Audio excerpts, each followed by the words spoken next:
Merry Christmas and Happy New Year. It's December 2020 and after a few months on YouTube now, we have almost 6,000 subscribers, more than how many? More than 100,000 views and more than 400,000 minutes watched. So, if you've noticed in our previous vlogs, we featured stuff related to IELTS, OET, PTE, the English examinations that are required when you go to US, UK, Canada, Australia, New Zealand, and Ireland. After that, we also featured recruitment agencies, visa consultancies to help you in securing a visa. We also featured the testing centers, namely British Council, IDP, ACE Testing Hub. So we asked people, what is it that you want us to feature in our vlogs, even if we already have 30 videos. So they recommended, sir, why don't you talk about the life of Filipinos in the 6 English-speaking countries? That's why the first person that came to my mind, someone based in the UK for 10 years now. He is a registered nurse and also co-founder of www.filipinouknurse.com, none other than Manong George Bermudez. Sir, would you like to greet our audience and subscribers? Wow. Oh, thank you very much. It's an honor for me to be, your first guest from the United Kingdom. It's such a big honor. Sir Irvin has been very helpful, not just to me, but to thousands and thousands of Filipino nurses that have arrived here in the UK. So thank you very much, and I'm very honored to be here. Before we formally start our interview, I just want to show our audience, hello, we're wearing an England shirt because we're Yeah. featuring the United Kingdom. And we're not just getting random people here in our YouTube vlogs. Definitely, we get someone with reliable information because obviously credibility is everything. So for the first part, we won't talk about nurses. We're going to talk about UK in general. Okay, so for our first talking point, Sir George, UK is one of the most popular countries for immigrants, not just Filipinos, but a lot of Europeans, a lot of Latinos, Africans go to the United Kingdom. So, knowing it's a melting pot, will you please give us an idea of the living conditions in the UK from the perspective of a Filipino? Well, that's a very good question, Irvin. Not a lot of people when they go and let's say migrate or have that idea of migrating to the UK, they think it would be a one cultured country, like an English country, because that's what they'll see in the maybe uh, television shows like the Crown. Maybe they think everybody speaks like this, all posh and proper. But no, actually, as you mentioned, the UK is a melting pot of different cultures, with its heritage of being, it used to be a world power. So there is the group of countries called the Commonwealth from all over the world that go here, and then some of them make their lives here. So you mentioned about the different countries, and so what they bring here is the different cultures. So if you're probably the best example would be London. London is not prototypically British white. London is multicultural. You've got the Asians, and Asians here are predominantly from the South Asian countries like Pakistan and India. We've got the Africans from the Commonwealth, may they be from South Africa, Nigeria, Ghana. And then, of course, the neighboring European countries would be there.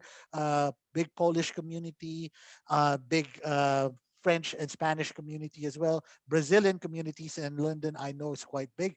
But let's not forget our own communities, the Philippines.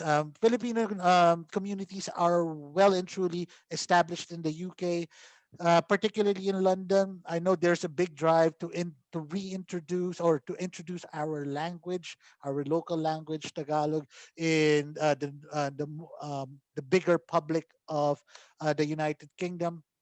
There's obviously our communities are also based on what we do, like nurses. I'm a member and a proud member of Filipino Nurses Association of the United Kingdom, and Filipino Unite, and my own organization, Filipino UK Nurse. So yes, you find us everywhere. And before I forget, actually, the Philippines is the biggest provider of nursing workforce in the UK. And this is, you can find this on the website of the National Audit Office of the United Kingdom. And it's true. That was March 2020 when that paper was published. I also just would like to add, sir, the first wave of Filipino nurses going to the UK, 1998 to 2003. So that's 2 decades ago. And then Mm. there was a second wave, 2010 onwards. So from your perspective, sir, when you first arrived in the UK, which visa did you use as point of entry and how did you apply for that visa? All right. I think yes. So that's a very good point. You know, when we first arrived, I'm from that what you termed as second wave.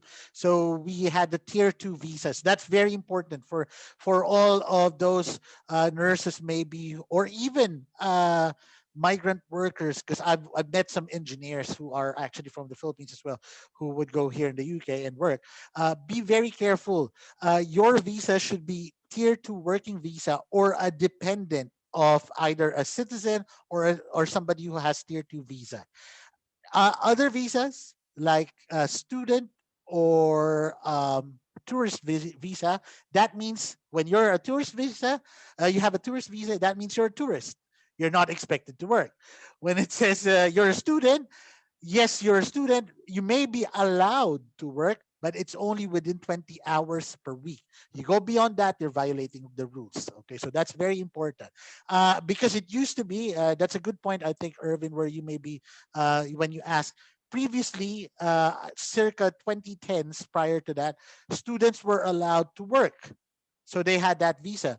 But at some point after 2010 or I think it was early 2009, that the government changed its policy that they put a cap on how much students can work.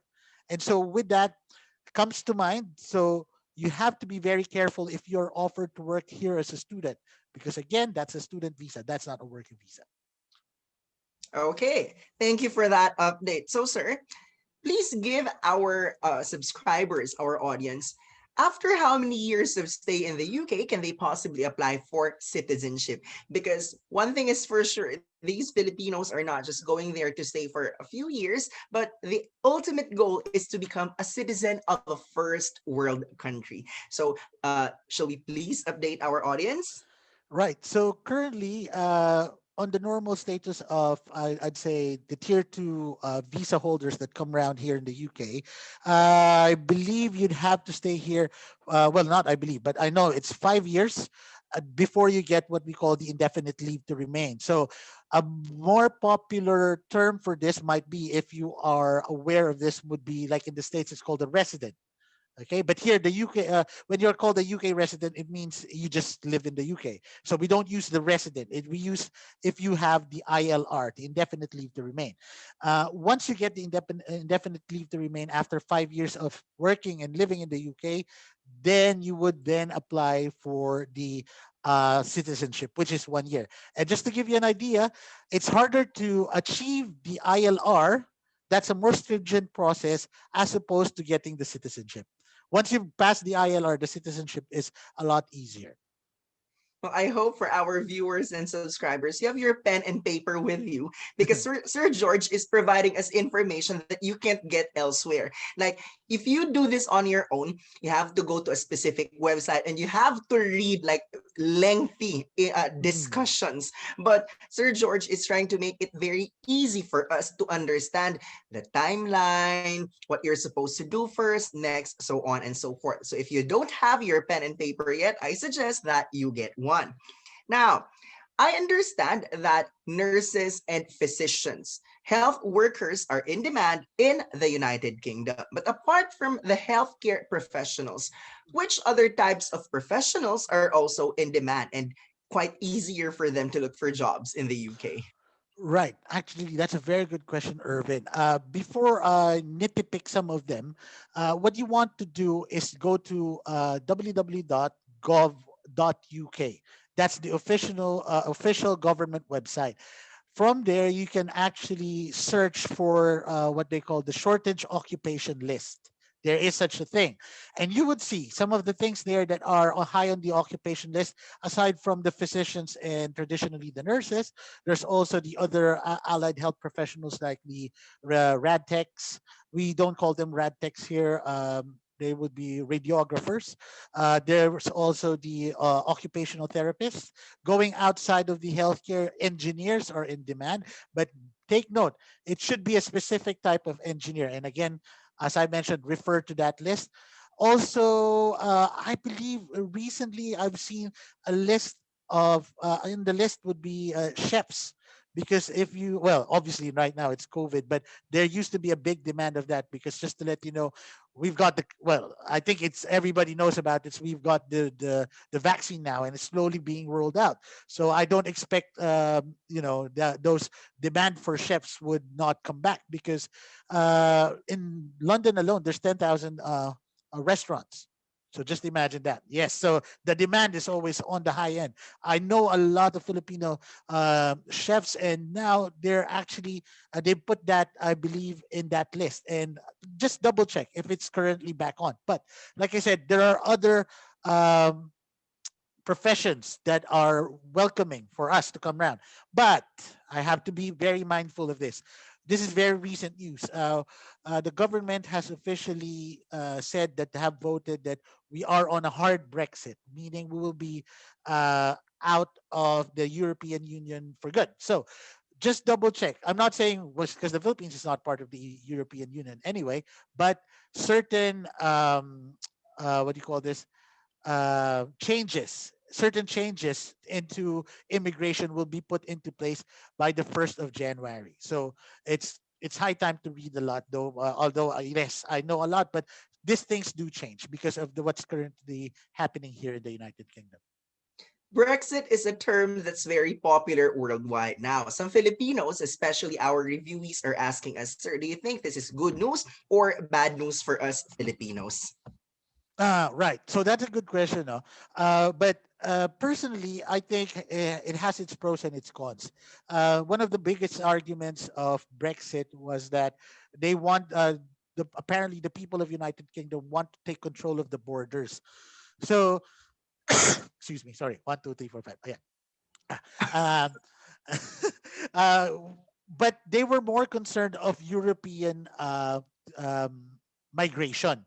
So the thing with Brexit now, from what we've read, is that Brexit can open the doors for a lot more people of other nationalities, including the Philippines, who might not need that preferential European nationality now. So as long as you're a professional that has the qualifications, because pre-Brexit, I'll tell you this, whenever you apply for any job here in the UK, any job site, you would see on the right on the very end, it says there, people from the European Union is prioritized. That's the name of the game. So I'm not saying that was a deterrent, but it can be a deterrent. But now that would be lifted, and providing that you have that qualification, then it gives you a level playing field. So it's a good. I'd say on that respect, it's a good thing for Filipinos. So listening to what you were saying, sir, I think it's consistent with what I've said in class, and thank God it's consistent with someone based in the UK, because I usually tell them before Brexit, imagine the Eastern Europeans who are part Mm. of the European Union just go in and out of the United Kingdom. And because of this preference for them, it's much easier for them to find employment before. Excuse me. But now that UK is no longer part of the European Union political union, it gives the Asians and the other nationalities equal footing with the European Union members when they go to the United Kingdom. They have exactly the same language requirement, visa requirements. That's why it will maximize the potential of the non-EU citizens to enter the United Kingdom. So I told them it's more of a positive news for us Filipinos wanting to go there, knowing that it's easier for us to pass the English requirement as compared to countries that barely speak English. I hope I got that right, sir. That's very true. I can share you, a personal experience of mine. Yes, there when there was still preference, or it was actually a legal requirement to prioritize EU nationals. You get somebody who might not be speaking English as even as their second language. It might have been their third or fourth language. So you could imagine the barriers there with regards to language was quite difficult, as opposed to us Filipino nurses who would have been educated with English as a second language, who would have had taken lessons in English from a world-renowned and top review centers like yours, di ba? I mean, yeah. So we stamp our quality, and that's why we have been always the choice of the NHS. You know, for nurses from the Philippines to be their nurse here in the United Kingdom. Okay, so just to recapitulate for our non-nurses, when you go to the United Kingdom, kindly check the website that was provided by Sir George earlier, www.gov.uk. There you will find the shortage occupation list so that aside from the healthcare professionals, you get to see who else are prioritized in going to the United Kingdom. So we have plenty of options. If you enter as a tourist, you're just a tourist, you're not allowed to work. If you enter as a student, well, to a certain extent, you're allowed to work like 20 hours for every 2 weeks, but it will allow you to work only for that limited period of time. That's why we suggest that when you go to the UK, it's a legitimate working visa so that you don't have to count the hours for you to work. You can maximize the income potential. Now, for the next part of our discussion, we're going to focus on the nurses. Why? Looking at OET, or the Occupational English Test, 70 to 75% of the test takers are nurses, and then roughly 20 to 25% physicians, less than 5% all other occupations. Now, looking at the United Kingdom, as Sir George mentioned earlier, the Philippines now is the number one source of of rather UK nurses. Now, let's take a look at nursing related questions. So, will you please give us an overview of the job opportunities for nurses in the UK now after COVID-19 or during the pandemic? Right, that's a very good question. The one of the most common and nursing opportunities here in the UK is what we call bedside nursing. Traditional nursing roles would have been in the wards, in theaters, operating theater, A&E, ITU. So those are common. But now, because of the demand, you'd see now it's opened up to less common, what I'd say, pathways for Filipino nurses. Now, I've known that they are now hiring mental health nurses. They're now hiring nurses for the community. Central London is particularly in need of nurses like with this sort of expertise. We are now as well breaking barriers. You know, previously you'd say Filipino nurses are always on the low end of the nursing, you know, just in the front lines.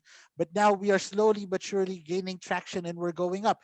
I've always just said, and I've been an advocate of that, that we Filipino nurses here in the UK, we provide a positive impact in this society because we're really, I dare say, one of the best nurses in the world. And it shows in our work. And you could see us now in different levels of nursing. There would be some in leadership, some would be non-traditional roles. Like me, I work in the insurance sector, but I am a nurse. There's also I've also met a nurse in the pharmaceutical sectors, earning really good money, and these are now opening up for us because, uh, to be honest, a Filipino nurse here in the UK, the world is your oyster. You could just go anything, anywhere. It's a world of opportunities here. Hopefully, it can also be said here in the Philippines. Well, it's a different. I think perhaps that would need another episode. Okay, so let's move on to another question. Apparently, UK has four countries. So there is England, there is Scotland, there is Wales, and Northern Ireland. So will you please give us an idea, sir, of the salary of the nurses in the United Kingdom? So Mm. others are saying that if you go to London, you get your paid more, you're paid higher as compared to the rest. But let's also compare and contrast the salary and taxation per se? Okay, so let's do it the easy way. Let's go for the NHS because if you Okay. work for a private institution, there's a bit of variability there depending on which institution. So let's start with the easy bit: tax. As an entry level nurse, you would be taxed 20% of your salary. That's for across the board. I think that same taxation is for the whole of United Kingdom. When you're with the NHS, bar the with the exception of Northern Ireland, the salary in Wales, England, and Scotland, if you're working with the NHS, I believe it's just going to be the same. All right, so it doesn't matter. But when I talk about the salary, that's your base salary. You touched upon if you work in a big city like London. Well, I think it's only London that offers that. But at the minute, yes, if you work in the city like London, which is they offer what they call the high cost allowance. High cost allowance, depending on which zone are you in London, and there's about six of them. The more central you are into London, the higher the high cost allowance is. Why is that, and what warrants it? It's because the more central you are to London, the more expensive it is to live there. Expensive in what way? Um, Accommodation costs. I'll give you an example. I live in a house. I live outside London. This house costs me probably, if I'm renting it, maybe 700 to 800 pounds a month.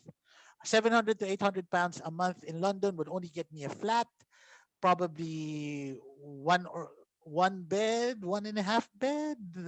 Yeah, and it won't be much bigger than this room. So you see, that's how it changes. That's why the high cost allowance warrants it. But I also have to tell you, some private institutions may not always give you a high cost allowance because they would just give you the base pay, which is higher than the base pay of somebody who in the NHS. So those are how you look at it. Of course, if you go to somewhere like a bit further away from the capital, it gets cheaper. But the common knowledge is if London is a bit, I'd say south central of the United Kingdom, go a bit more south, it can be as expensive. Go a bit north, nearing Scotland, it can be cheap, and as well going to Wales and Northern Ireland, the cost of living drastically goes down as well. So, sir, uh, as I was informed, the salary for nursing homes is higher as compared to the NHS. So, can we please talk more about that in order Yes, for our audience to have an idea?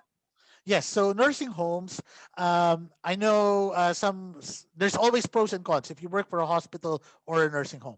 Nursing homes would be privately funded, so their biggest draw in for uh, nurses would be their high point of salary. So that's good.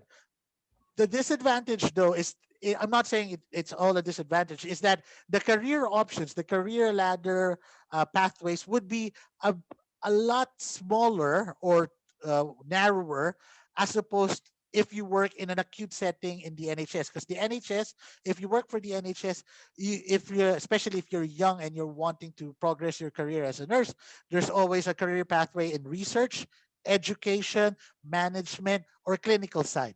Whereas in the a nursing home, maybe that you might have similar pathways, but it's going to be narrower because it's a smaller institution. All right, so that's what it is. So yes, their salary, most of them, I'm not saying all, most of them, depending on how big that private institution is, would can offer a very competitive salary against the NHS. Okay. So, sir, just to give our subscribers an idea, most of the recruitment agencies in the Philippines offer a monthly salary of approximately 150,000 pesos. Now, if I'm not Mhm. mistaken, per month. Roughly Yes. 150. It could go higher, it could go lower, depending on the location in the United Kingdom.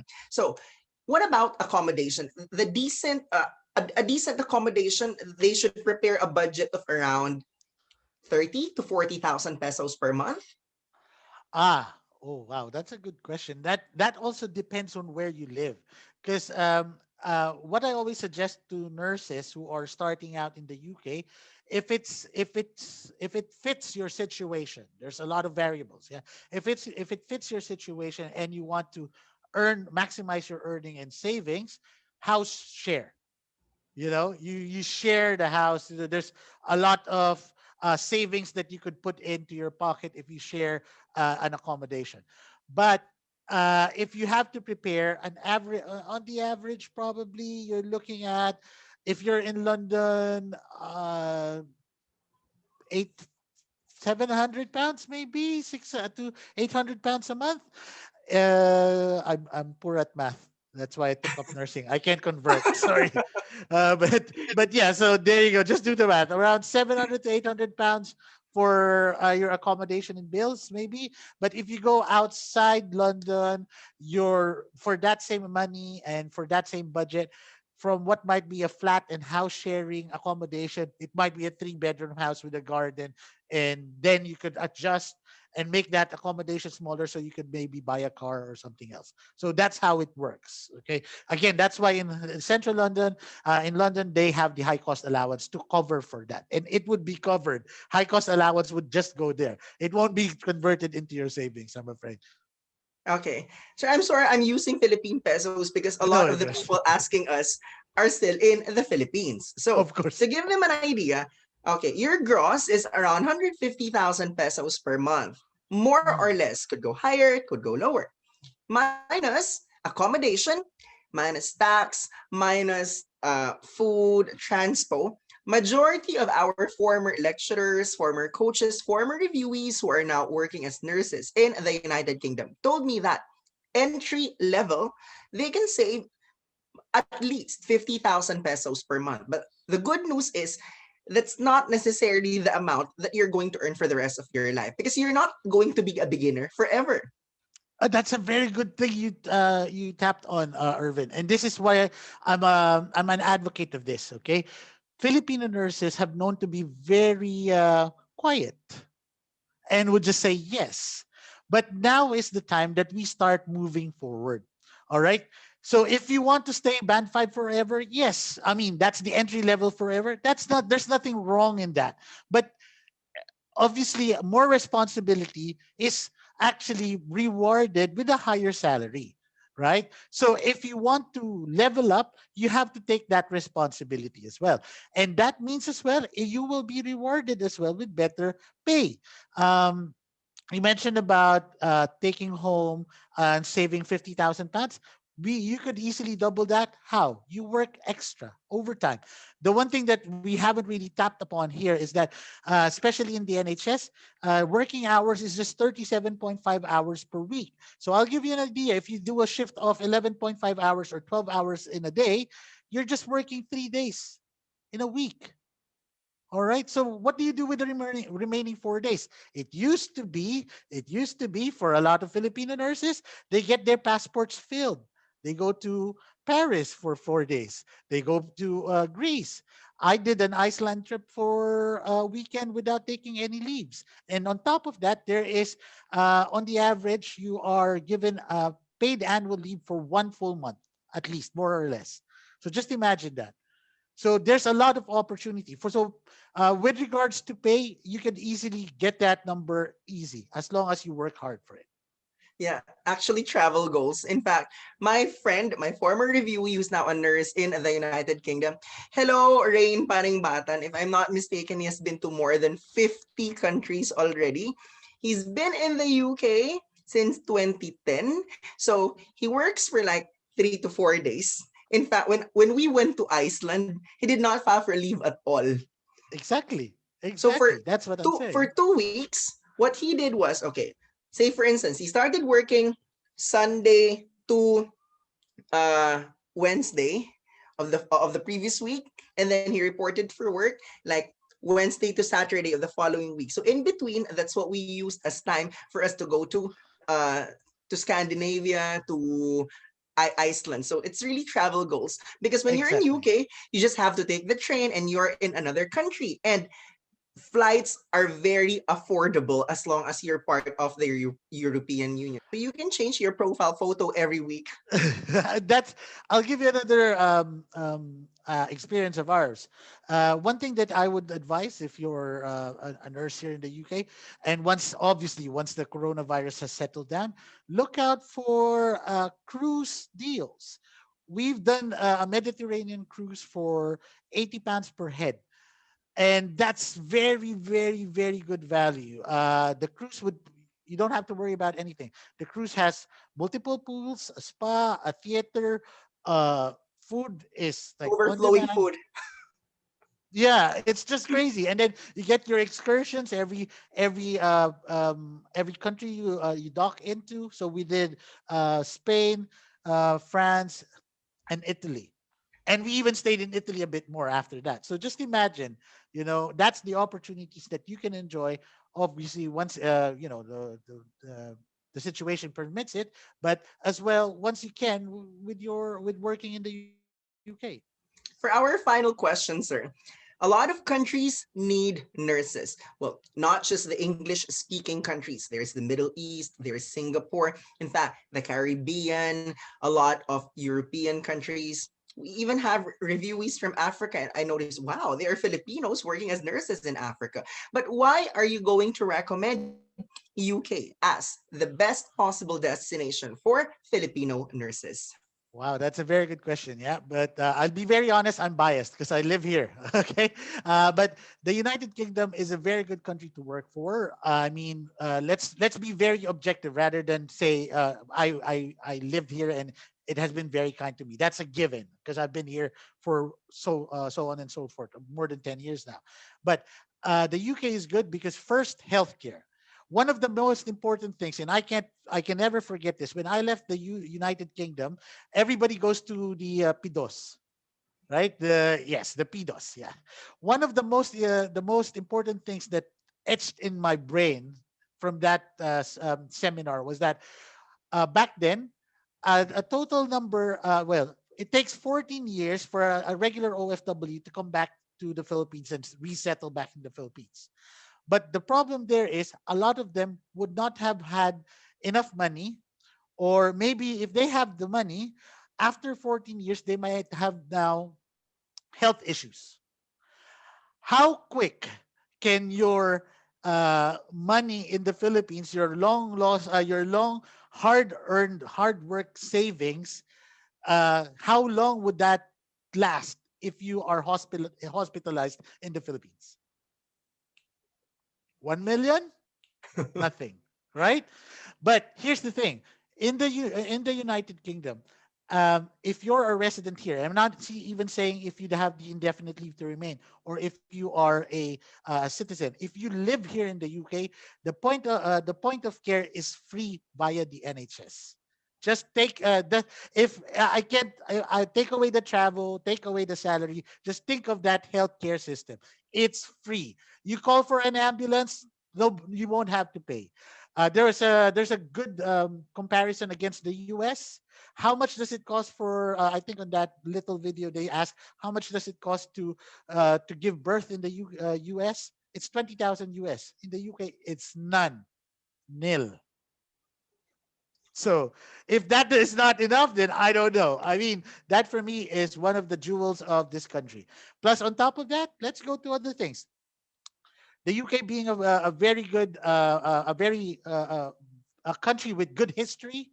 If you like your history, if you like your travel, if you like your arts, culture, there's no better place. You get to see it all here. Culture, we're talking about even arts. We're talking about food. We're talking about opportunities for art. It's all here, and it's great, and it's multicultural. So, and violence here, very very well. It's there, but it's low. It's very good to raise families. Good schools, good benefits for uh, paternity and maternity leaves. So yeah, very very good. Okay. So for our audience, if you've noticed, we've just communicated for like about what we've been discussing in the last 30 minutes. However, you will notice you got a lot of information. How much more if you subscribe to the channel of Sir George? I checked one of his most popular videos with 35,000 views, and really, you will learn a lot from him because he has new content every so often. He tackles on Yes. quite a lot, and you'll notice because when he talks, he's very spontaneous. It's as natural as breathing. He doesn't think anymore. That is an indicator that Sir George right here is a man of substance. So, sir, let's invite our audience, our subscribers to follow your pages, visit your website, and also your YouTube channel. Oh, wow. Thank you very much, Irvin, for giving me this opportunity. So, um, yes, we have a website. It's called www.filipinouknurse.com. It's a website that caters information and a whole lot of other services for Filipino nurses aspiring to work in the UK and Filipino nurses who are already in the UK. We also have a Facebook group, the Filipino UK Nurse Facebook group. We are also present in YouTube. The YouTube would be Manong George. Your Manong is like your kuya, so yeah, I pretend to be your kuya, but actually I always want to help, so that's why we have it there. So we have Manong George, FilipinoUKNurse.com, and our Facebook page as well. You can find us there. Thank you. Definitely, we're going to include those contact details, the website, the Facebook page, the YouTube channel, in this description portion of our YouTube collaboration. So, guys, why not?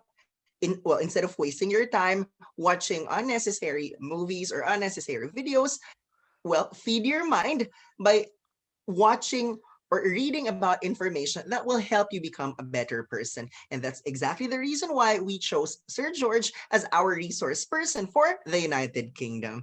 So hopefully in our future videos and vlogs, you also get to share if you find the content helpful. Thank you so much, ladies and gentlemen. We are looking forward to a more productive and better 2021. Thank you for your time, guys. Bye bye.